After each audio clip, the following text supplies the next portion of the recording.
On December 4th, 2021, we have the eclipse coming, which is going to take place in the constellation of Ophiuchus. The eclipse belongs to Saros 152 and is number 13 of 70 eclipses in the series. All eclipses in this series occur on the moon's descending node, and the moon moves northward with respect to the node with each succeeding eclipse in the series. What's different about this eclipse is not only the fact that it's going to be in Ophiuchus, but its travels. Because normally it goes from west to east. Not this time. This time we're going from east to west. West Antarctica. And this reversal is only possible in polar regions.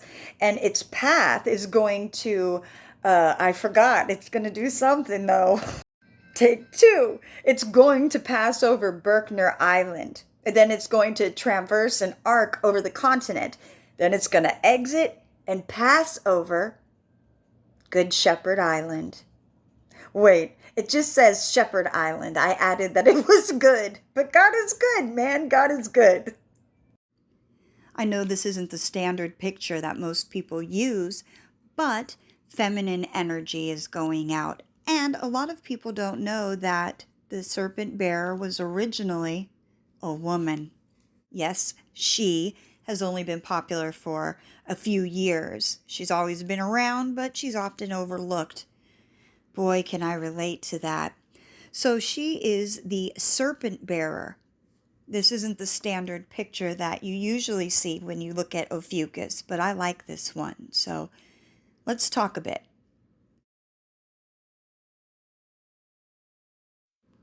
So Ophiuchus is the serpent bearer. It's the 13th constellation. It is overlooked and forgotten more often than not. And the reason for that is because the sun passes in front of Ophiuchus from November 30th to December 18th. And so no one really says that they're born under the sign of Ophiuchus. 13 constellations. So if you include Ophiuchus, which holds the sun within the borders of part of every year, she should be included. People get confused and maybe don't realize with the time that as the planets evolve, as these things are moving on the elliptical, the time frame for each one is different. So unfortunately, Ophiuchus, because of her location and because she's only seen for a very short amount of time, she gets, just like that, overlooked.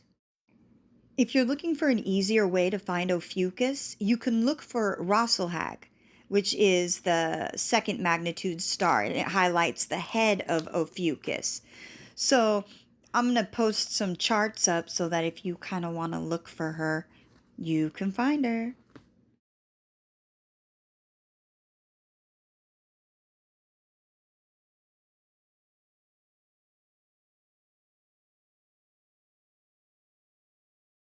And she is depicted holding the serpent, which is a whole separate constellation in itself.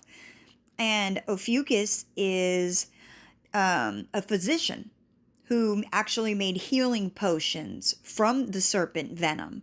See, a lot of people think is serpents as bad when in fact they could actually be healing.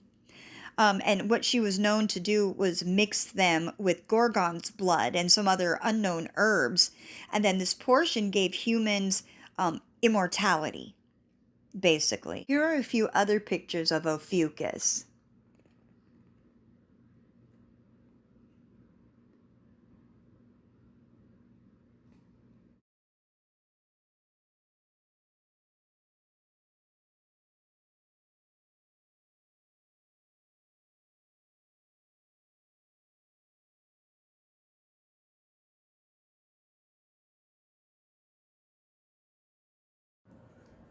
I'm going to read part of an article. The new moon, December 4th, is in the sign of Sagittarius. When the sun and the moon meet in the sign of Sagittarius, there is a focus on the future. Since the sun and the moon are meeting near the messenger planet Mercury. Yeah, like the Mercury 10. There is an added emphasis on communication. That's what I said in the last part. Yes, yes. Your words create worlds. Yes, your words create worlds. Be mindful of your intentions and be creative in your thoughts, because your thoughts create energy. And Sagittarius' ruling planet is Jupiter. So be mindful. Be sure to use discernment. It's definitely required. Sagittarius is the archer, and the archer symbol is his arrow, which is a reminder to maintain your focus. Don't let distractions get in the way or sway you off of your course. You need to let go of distractions and focus on what matters most. If we use Earth sky and we take a look through the evening, through the south, we see the Serpins cotta and we see Serpins caput inside of, or right alongside Ophiuchus, which, as we know, Ophiuchus is a healer. Now, when I look at this, I see it falls outside of the scutum shield, just like back in the day it was associated with war, and we know what shields do. Thank you, Menkepera. That was a great reminder. Wu-Tang, love you guys. You are awesome. Mank, I love your shield. The rest of you who are wondering what I'm talking about, go check him out. He's got some great work. He makes jewelry. He does shields. This was not a commercial, but damn, let me keep going. I got off track. But it is related because it's still a shield. This is just a solar shield for your body, for your internal body. The Serpin Shield activator enables both lung and breast metastatic cancer cells to colonize the brain, and it shields your brain from apoptosis. Apoptosis is cellular death. So we don't want cellular death. So be careful. Check out your health. You know, I don't want to put cancer out there, but it does go along with this.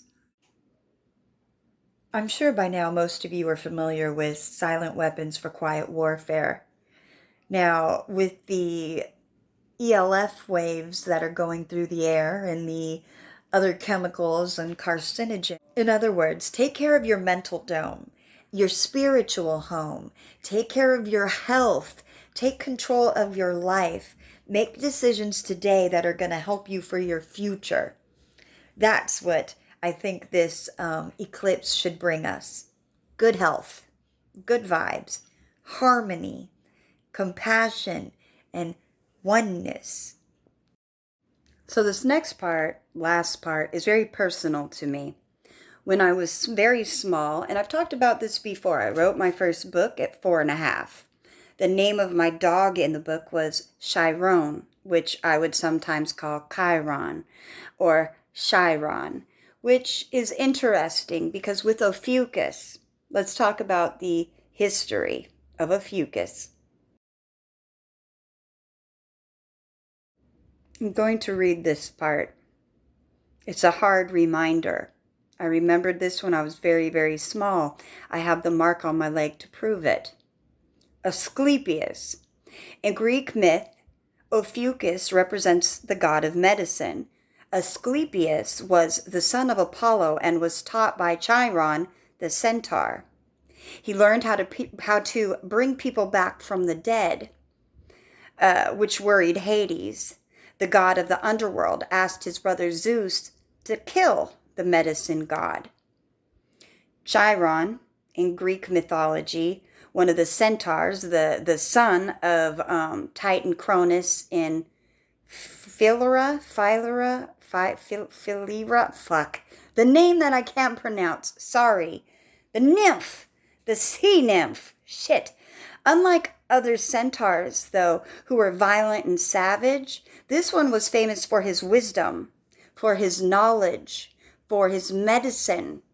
healing properties, in other words. Many Greek heroes, including Hercules and Achilles and Jason, were actually instructed by him. And unfortunately, Hercules was forced to shoot him with many arrows, poisoned with the blood of Hydra. We know that Hydra, Hydron. After the centaurs had fled, Pholus emerged from the cave to observe the destruction. Now, I have an interesting birthmark on my left leg. I certainly remember, and I am not making that mistake again. During an eclipse, we see things differently. We see things we wouldn't normally see. An eclipse is a symbol to see something new or to let something from the dark come to light. This article has a list. It has questions for contemplation. What is my philosophy? What do I believe in? What is my focus for the future? What arises in me as I become still? What opportunity can I find when I look in dark places? And what becomes illuminated in me when I become quiet? Good areas of focus would be your emotional growth and intelligence, compassionate communication, focusing on basically the things that matter most to you.